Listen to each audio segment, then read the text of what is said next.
Sony Animation has a villain problem, but in the best way possible. While Disney waters them down and DreamWorks can't decide what tone to stick with, Sony keeps doing something rare. They make villains that stick. Not just loud or flashy, but memorable, specific, and sometimes totally unhinged. But what has made their villains stand out in today's animation landscape? He starts as a joke, a walking, talking ink blot. So are you like a cow or a Dalmatian? When we first meet, The Spot. he's treated like comic relief. Miles Morales barely takes him seriously, and the audience doesn't either. He's the punchline, the distraction, the warm-up act before the real villains show up. He's called Villain of the Week, and Miles barely breaks a sweat fighting him. At that point, you're thinking, okay, fun little gag villain. Now let's move on to the real threat. But Sony had other plans. The Spot's story does not follow a typical villain blueprint. You know, one with a grand plan and a lot of scary powers. Instead, he is belittled, and like any person who's constantly ignored, he starts to unravel. He was a scientist present when the collider exploded in the first film. He also literally helped create the spider that bit Miles. Yet, no one remembers him. Not Kingpin, not Miles, not even the audience. He was erased from the narrative. Now, he's trying to force his way back into the world. And the method he chooses? More holes. Literal ones. He starts opening portals, but each one mirrors the emptiness he feels inside. That's what makes his evolution so compelling. With each new hole, he grows stronger and less human. His body shifts, his voice deepens, and he goes from being awkward, sarcastic, and even shy Oh, Spider-Man. Wow. to dark and dangerous. I'm gonna take everything from you, like you took everything from me. This shift also affects the audience. What started as slapstick becomes something eerie. The humor drains out of the character, and something heavier takes its place. His transformation is both physical and metaphysical.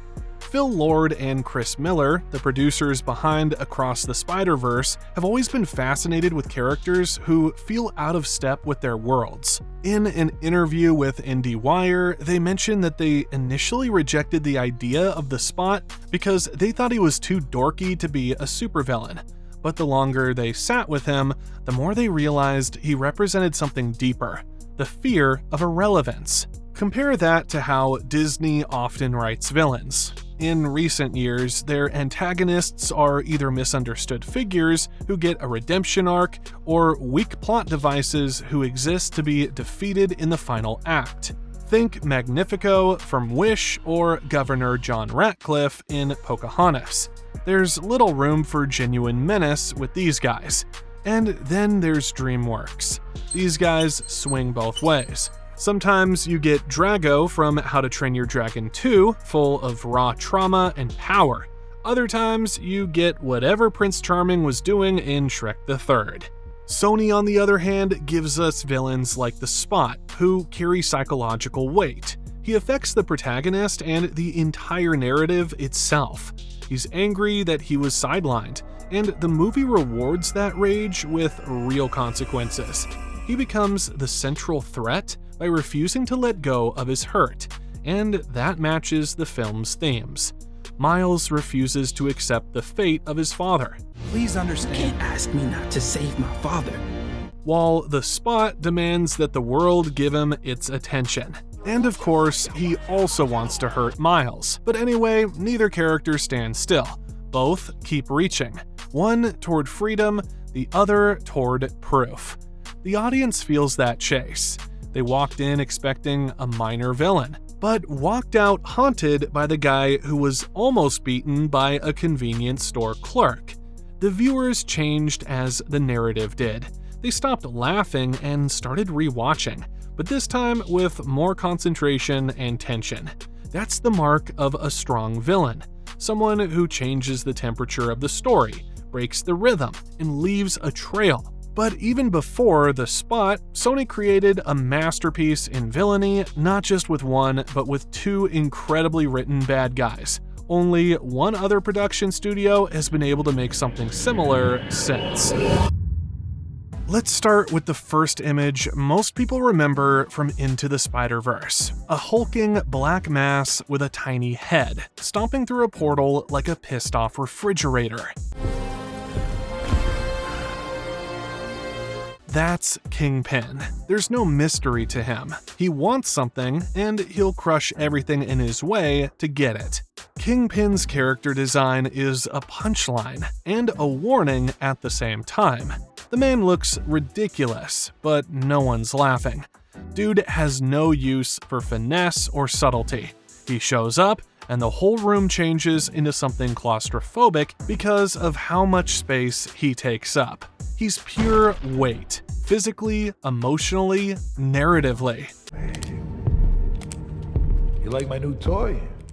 Cost me a fortune, but That matters, especially in animation, where so many villains still look like action figures with personality issues. Kingpin is different. His body carries grief. You see it in his obsessiveness. The story gives him a goal, but it doesn't ask for your sympathy. He's not a broken man on a quest for redemption. He's a grieving monster building a machine out of denial. And he's not alone. That's where Olivia Octavius comes in.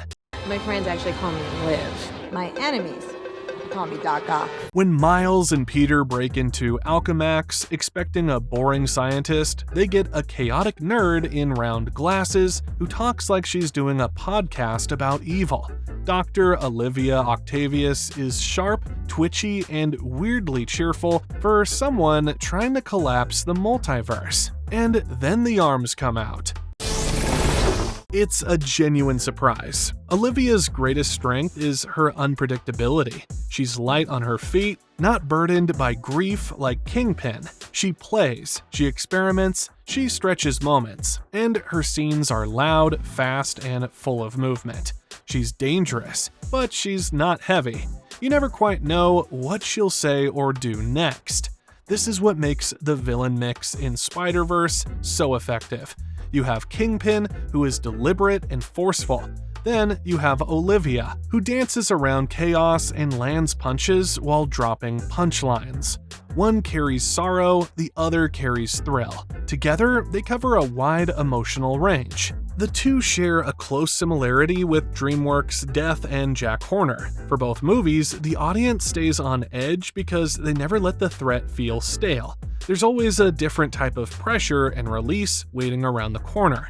But there's more for the Spider-Verse villains. The writers also played with contrast. Kingpin is obsessed with bringing back his family, but the more he tries, the more he ruins everything. Richard. I don't know, Richard. Olivia, on the other hand, wants to watch what happens when you push science further than is expected. She hasn't lost anything, just racing toward what she hasn't seen yet. Don't like that. This is fascinating. They move toward the same goal, but from opposing directions. And then there's the tone they bring to the story. Kingpin drags scenes into the ground. He makes you sit in the consequences. His kills are brutal and cold.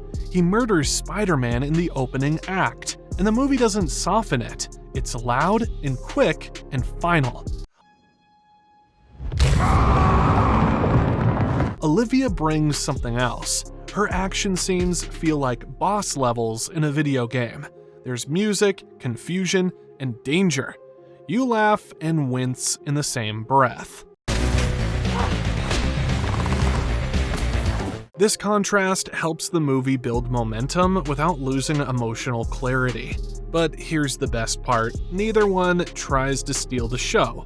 They trust the viewer to understand through action and rhythm.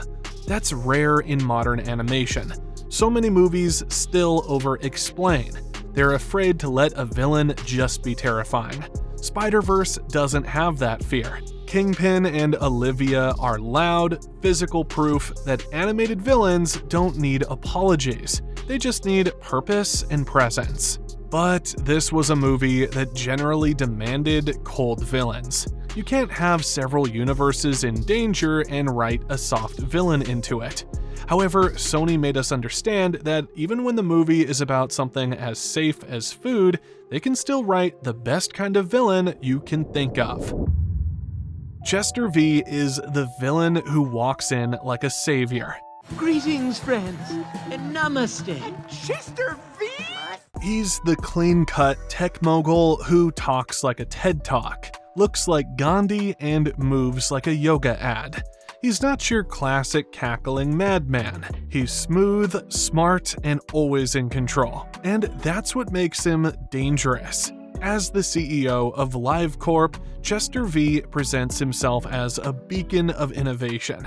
His company is the Pixar of tech giants, colorful, advanced, and supposedly built around bettering the world. But behind that friendly branding is a man obsessed with control and credit. When he hears about Flint's FLDSM DFR machine still being active, he sees a chance to grab it and take all the praise. He invites Flint into his company, strokes his ego, and separates him from his friends, or at least he tries to. I'll find the machine. I can fix this. Brilliant. But yeah, the plan is subtle. Get Flint working for him, blind him with praise, and use his own invention to harvest the sentient food creatures for mass production. One of the things that makes Chester V so unforgettable is the way he turns every moment into a performance.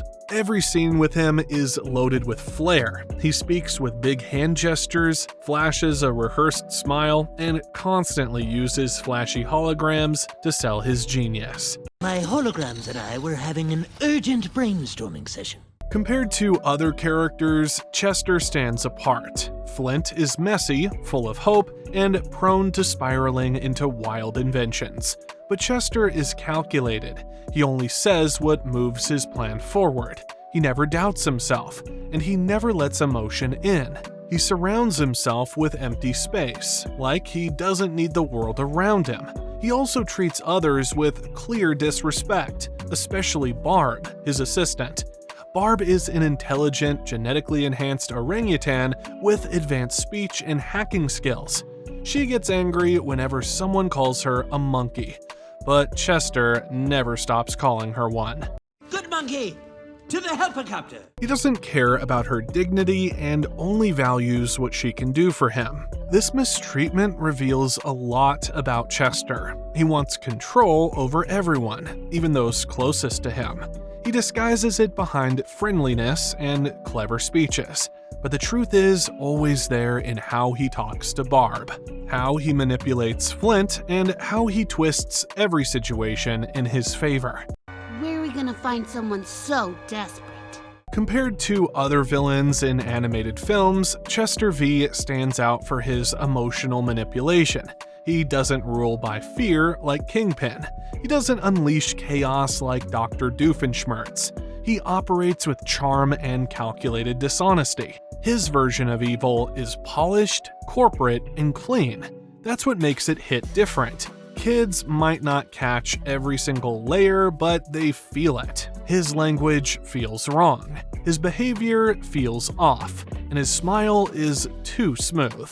That dissonance is part of what makes him a good antagonist. He also reflects something real. He's the polished CEO who speaks at conferences about humanity while draining the world behind the curtain. He's the boss who acts like a friend but uses that friendliness to get people to work harder for less. His villainy is familiar. Worse, Chester never really changes. Flint breaks away from him. Barb turns on him, and the people around him grow, but he remains irredeemable. That stubbornness becomes his downfall. Oh, fudge. But what happens when the villain isn't a genius or a tyrant, just a local legend who hates being outshined? Tank Evans walks into every scene like he owns the ocean, and for a while, he does. He's the one to beat it. The penguin everyone watched at the surf competition, and the guy with the trophies and the ego to match. I love being the center of attention. It's really where I should be. In Surf's Up, he's not a villain in the classic sense. He doesn't want to destroy the island or take over the world. He just wants to stay famous, undefeated, and adored. His whole personality is built on flash, from his creepy obsession with his trophies These are my ladies. to his constant flexing. Evans, Tank, 9-time defending champ. Tank lives for the spotlight. He treats surfing like a one-man show. When the cameras are on, he turns into a performer. And when they're off, he's still performing. Everything he does is loud. His voice, his moves, even his insults. There's no off switch. But before Tank, there was Big Z, a true surfing legend who was kind, grounded, and respected. Z is everything. Big Z is surfing. Z was the soul of surfing, someone who believed in its purity and purpose. But when Z disappeared and was presumed dead, Tank filled the vacuum. Where Z inspired, Tank entertained. Where Z had humility, Tank had bravado. His whole persona is built on the ruins of someone greater, and he doesn't show an ounce of respect for the name that came before him. He mocks Big Z, rewrites history to suit his narrative, and basks in a spotlight that was never really his. This is what lights a fire in Cody. He grew up idolizing Big Z. He wanted to surf and live like Z. So when he hears Tank openly trashing his hero, Cody steps up to defend Z's honor. He's a big zero. Shut your mouth. You'll never be as good as Big Z, Stink. That detail matters. It gives the rivalry weight. Cody wants his trophy and his recognition, yes, but he's also fighting to restore meaning to the sport he loves. Of course, Tank crushes him in their first showdown, because Cody isn't ready. He's still raw, untrained, full of ego and assumptions. Hence, Tank makes easy work of him and doesn't let him forget it. But Tank's victory lacks class and sportsmanship. He mocks Cody the way he mocked Z because, for him, surfing is about keeping others beneath him. That dynamic gives Tank his villainous edge. Screw plotting to take over the island or hiding a dark secret, when you can just be loud and shallow for the sake of it. Yet, in a way, he's a warning. What happens when values get buried under spectacle? So if Tank refuses to change, then maybe Cody could learn from his faults. Indeed, a twist. Cody discovers that Big Z is still alive, living in exile, forgotten by the world. Z agrees to train Cody, but only if Cody lets go of the fame chasing and learns the real spirit of surfing. Through this journey, Cody evolves, and when he returns to face Tank again, he was ready. The final race says everything. Tank tries to throw his competition off their board or out of bounds like the jerk he was. But guess what? He came up third and had to be saved from drowning after he crashed. Cody comes in second, but he's changed. He's not racing for trophies anymore. And the chicken, he wins without even trying. He just has fun. How's it feel to win, Joe? I won? Tank isn't a traditional villain. He is a great foil. His pride, his mockery of legends, and his obsession with image make him the perfect test for Cody. He's there to be beaten, yes, but more than that, he's there to be outgrown. Anyway, have you ever wondered why twist villains are failing these days, and why we may never see good twist villains anymore? Well, check out this video right here that talks about the twist villain dilemma and how to solve it.